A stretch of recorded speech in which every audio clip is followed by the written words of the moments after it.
কই যাইতাছেন? ভিডিওটা টান দেওয়ার আগে কথাগুলা শুননা যান।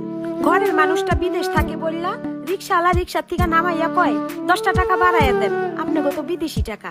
মাছ বাজারে গেলে বড় মাছটা 300 টাকা দামের মাছটা ব্যাগে বইরা দিয়া কয় 350 টাকা। আর এত দামাদামি করেন কেন? আপনাকে তো বিদেশি ডলার আছে, এত কিপটামি করলে হয়? মুদি দোকানে গেলে আধা কেজি ডাল চাইলে 2 কেজি বইরা দেয়, চোখে লজ্জা দেয়। বিদেশি টাকা এত হিসাব করেন কে? ডলার পাঠায় আর কিপটামি কইরা চলেন। ঈদ আইলে আত্মীয় স্বজনরা চাইয়া থাকে বিদেশ থেকে টাকা পাঠাইবো, সেই টাকা দিয়ে বাইরে বেশি বেশি টাকা পয়সা দিয়ে কেনাকাটা কইরা দিব।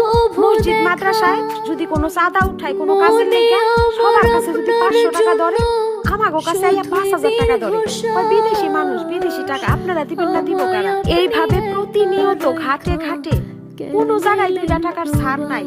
আরো পারলে মানুষের 10 টাকা বেশি লইয়া যায়। কিন্তু আজ পর্যন্ত কেউ একটু মায়া কইরা এই কথাটা কইলো না। মানুষটা বিদেশে গেছে সেরাকালে, আধা বয়স্ক হয়ে গেছে বিদেশ করতে করতে, আইজো দেশে ফিরে আইলো না।